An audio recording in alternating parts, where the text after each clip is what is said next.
ইউরোপের আজকের রাতটা হতে যাচ্ছে উত্তপ্ত এক রাত। একদিকে কাতালান আভিজাত্যের বার্সেলোনা, অন্যদিকে ইংলিশ প্রিমিয়ার লিগের নব্য শক্তি নিউক্যাসল ইউনাইটেড। প্রথম লেগের ১-১ গোলের ড্রয়ের পর আজ হিসেব নিকেশের শেষ রাত। নিউক্যাসলের এই পাওয়ার ফুটবল রুখতে হ্যান্সি ফ্লিক সাজিয়েছেন এক নীল নকশা। প্রথাগত তিকে তাকা নয়, ফ্লিকের বার্সা আজ খেলছে ভার্টিক্যাল ফুটবল। হাইলাইন ডিফেন্স আর কাউন্টার প্রেসিং এর জালে ম্যাকপাইদের শ্বাসরোধ করাই আজ ফ্লিকের মূল technique. It's not just a match, it's a tactical master class. টিকে থাকার লড়াইয়ের শেষ স্ট্রোকটা টানবে কে, সেদিকে তাকিয়ে পুরো ফুটবল দুনিয়া। তবে ফাইনাল ক্লাসের আগে নিউক্যাসলের জন্য যে মিশনটা বেশ কঠিন হতে যাচ্ছে তার আভাস ঠিকই দিয়ে রাখলেন কোচ হ্যান্সি ফ্লিক। বার্সা ট্যাকটিক্সের কাছে যে পাত্তাই পাবে না ম্যাকপাইস, সেটা স্পষ্টই জানালেন জার্মান কোচ।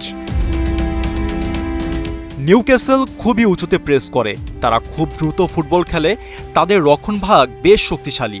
এটি একটি কঠিন এবং শারীরিক শক্তির লড়াই হতে যাচ্ছে। আমাদের জয়ের জন্য কোনো প্রকার ভুল করলে চলবে না, পারফেক্ট ফুটবল খেলতে হবে।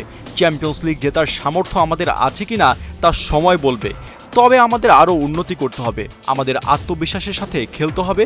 যদি তারা ম্যান টু ম্যান মার্কিং করে তাহলে আমাদের ফাঁকা জায়গা খুঁজে বের করতে হবে, সেখানে প্রেস করে খেলতে হবে। ফ্লিকের এই ট্যাকটিক্যাল দাবার বোর্ডে যখন গতির প্রয়োজন, তখন দৃশ্যপটে সেই গোল্ডেন বয় লামিন ইয়ামাল, যার পায়ে বল থাকা মানেই ডিফেন্ডারদের হৃদস্পন্দন বেড়ে যাওয়া। ইনজুরি আর শঙ্কা কাটিয়ে চ্যাম্পিয়ন্স লিগের এই মহা গুরুত্বপূর্ণ রাতে যখন সে মাঠে ফিরছে, তখন বার্সা ভক্তদের চোখে কেবল শিরোপার স্বপ্ন।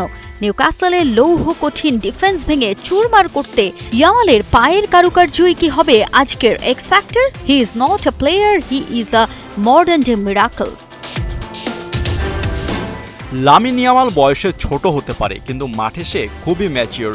সে জানে কখন ড্রিবল করতে হবে, কখন পাস দিতে হবে। সে চাপের মুখে ভয় পায় না, বরং চাপ উপভোগ করে। আমরা তার জাদুকরী মুহূর্তগুলোর উপর ভরসা রাখছি। তবে নিউক্যাসলকে হুঙ্কার দেওয়ার আগে নিজেই দিলেন এক অবাক করা ঘোষণা। বায়ার্নকে সাফল্যের শিখরে নেয়ার পর এই কোচ বার্সেলোনায় এসে খুঁজে পেয়েছেন তার সোল। বার্সা এখন কেবল তার কর্মস্থল নয়, তার অস্তিত্বের বড় অংশ। চুক্তির মেয়াদ নিয়ে সব জল্পনা উড়িয়ে দিলেন নিজেই। বার্সা ডাগ আউট হতে যাচ্ছে তার শেষ ঠিকানা। আমি এখানে কাজ করতে ভালোবাসি। আমি অনুভব করি এখানে আমার একটি বড় পরিবার আছে। আমি অন্য কোথাও যাওয়ার কথা ভাবছি না। বার্সেলোনাই হবে আমার শেষ ক্লাব, এটাই আমার শেষ কাজ। তবে শেষ হাসিটা হাসবে কে, সেই অপেক্ষায় আছে ফুটবল দুনিয়া। নিউক্যাসলের শক্তি বড় নাকি ইয়ামাল ফ্লিকের ম্যাজিক, তাই এখন দেখার অপেক্ষায় সবাই।